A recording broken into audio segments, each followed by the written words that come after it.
Okay, thank you. My name is Adrien Emile Ntwari. I am a field veterinarian with Gorilla Doctors, but also I work with Predict Rwanda. Yeah, I grew up in this town in Musanze, and I went to the University of Rwanda, College of Agriculture, and School of Vet Medicine.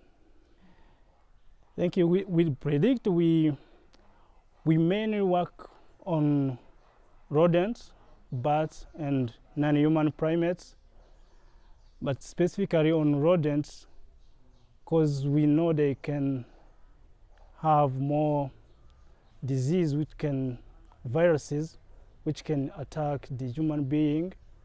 So for Predict, we trap rodent in the field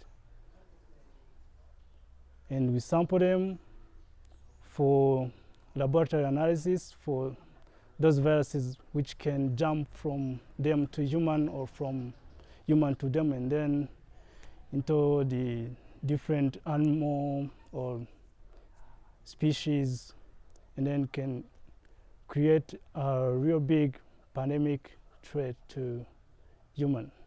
My first thing that I remember that will not go away from my mind, it was my first time participating in intervention.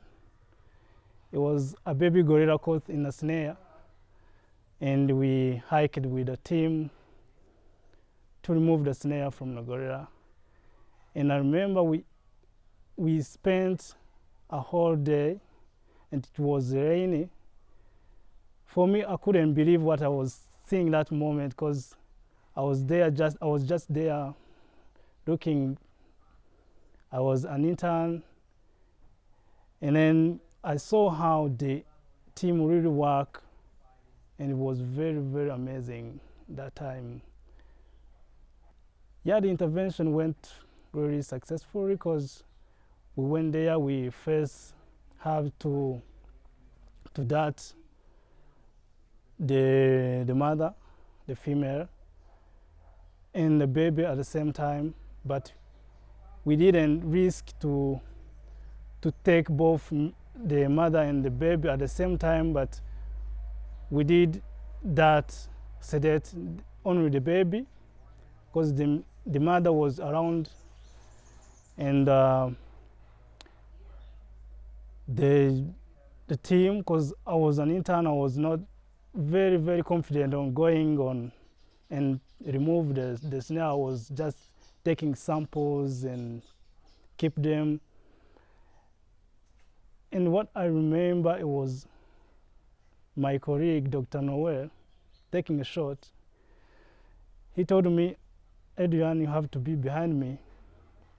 You don't need to go closer to the baby, because I wanted to see where the snare was.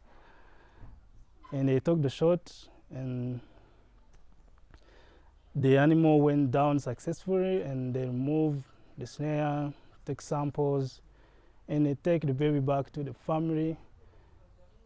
It was very, very interesting to see and then to work on that. Here we have different backgrounds. I took an example of me. I was not really, really interested in wildlife because I didn't see any wildlife in the wild, any animal in the wild, since the time I went with Gorilla Doctors in that intervention. It was my first time to go in the wild to see gorillas or any other species. But for the kids, the young generation, they don't have this inspiration of people who can inspire them to like these animals.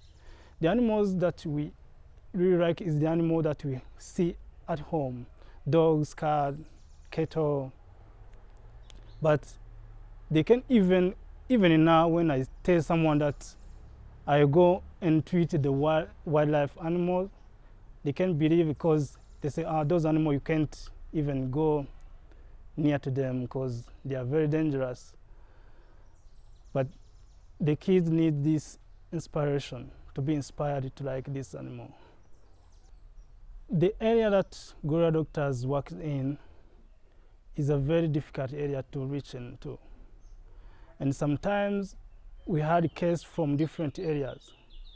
And that time we need more energy, more people, more more vehicles, more instruments. Because if we have like 2 or 1 vehicle, they have all to go into different directions. If we have like this digital X-ray machine, if we want to carry it, and if we need it at both sides, we have to decide where to go, one place to go, but we need it to have it into different areas. Like if we have this gun that we use to deliver that, the shooting gun for that thing, they are not really enough to work into different areas. If it happens to have different cases at the same time, and those cases needs an intervention. And the other thing is, like the last time that I was in the field, it was very rainy, very rainy, and you couldn't see clearly the gorilla. Even if you have these big lens and you have to spend a day there and wait until the gorillas start moving so that you can clearly see what the problem is, see what's going on there. But at that time I realized that we might need in the future to have this full ranger, the powerful ranger, because when you get wet there, you can't do anything, you can't write, you can't take a photo, you can't. So maybe if we can have this ranger, but also we really need to have the ongoing trainings, because the cases that my team, like Dr. Mike, the cases that were there in the past are not the cases that are here today. We are seeing different cases, so we need this process, continuous running process, so that we can improve our work to save these endangered mountain gorillas